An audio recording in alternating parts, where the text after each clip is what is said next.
Welcome to the Sober Strength podcast. It is Friday, September 27th, and this is Friday Fortitude.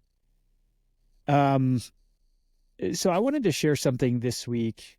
It was a powerful clip that I came across recently, something that just made me really pause and just reflect. I think we are so relentlessly inundated these days with content, whether that's social media, um, books, podcasts, you name it. And, I think the more inundated we are and the more we consume, the more numb we are to the content itself. And every so often, I'm sure anyone listening can relate with this, but you'll read or see or watch or listen to something that despite all of that, it just grabs you. And this clip grabbed me. So I came across a clip from Dez Bryant.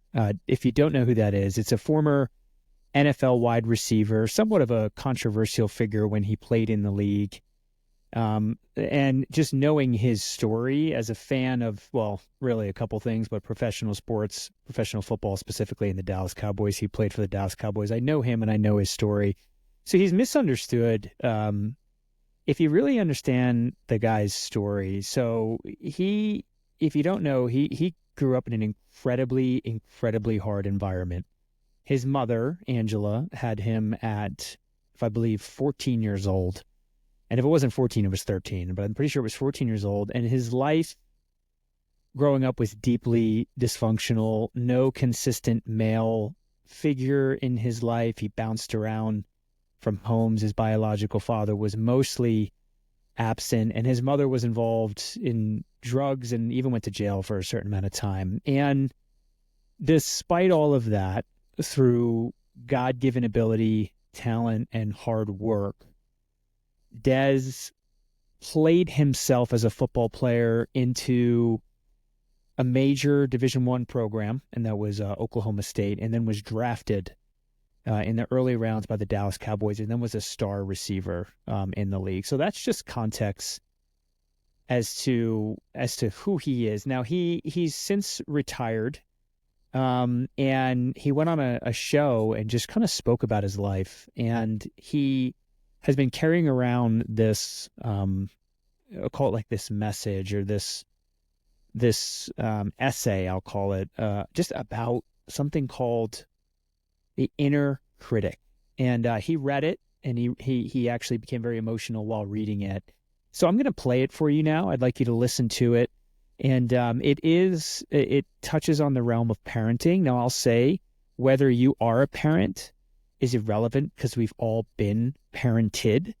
Some of us less than others, unfortunately. But what he's about to share in this clip I'm about to play of him speaking, I hope it hits you like it hits me, and then we'll talk about it on the other side, especially its connection to habits and the choices that we make and the lives that we're leading. So here's Dez Bryant.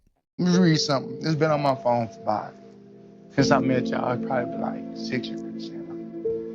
It say, break generational curses. Quit yelling at your kids before they go to bed and expect them to sleep well. Quit yelling at your kids in the morning right after they wake up before school and expect them to have a good day.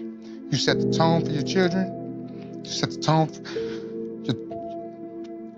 tone for your voice. They will always remember in their heads. You become their inner voice. Don't be their inner critic. Speak life, speak love, speak bravery, kindness and hope, speak wisdom and truth. Most of all, listen to your children. I never had none of that. I get that to mine. And that's my number one priority. I follow that. That's how I break it. And Okay, so let's break this down. First, let's think about this idea or this topic of the inner voice, the inner critic. And I'll ask you a question. Do you have an inner critic? We all do. What does your inner critic say to you? Is your inner voice healthy and encouraging or supportive? Or is it critical? Is it hurtful? Is it chronically negative, right? Does your inner voice constantly warn you that you're going to fail? Maybe it says things like nobody likes you, or you'll never be enough, or no matter what, you'll eventually fail. So keep working, keep trying. Nothing's good enough. If you have a negative inner voice, can you trace it back to something in your childhood or to something that someone really important to you said to you either once or chronically over time? Are you repeating those things to yourself? So I want to ask you, what does your inner voice sound like? And hopefully it speaks life and bravery and hope, and it doesn't consistently tear you down. But if it does, take note of that and reflect on it after this episode. And for those of you who are parents, as you listen to Dez, what did it make you think about in your own parenting? What inner voice or maybe inner critic could you be planting in your children?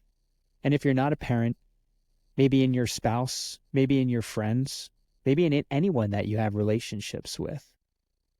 Are you passing down potentially the same critical voice, the same broken cycle, as Dez puts it, that was passed down to you? Or are you working to break generational curses, as Des said? God, I love that.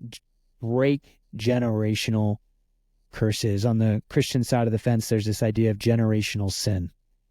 That sin is passed down from one generation to the next until someone breaks that cycle and starts anew and healthier. Generational love, generational acceptance, what have you.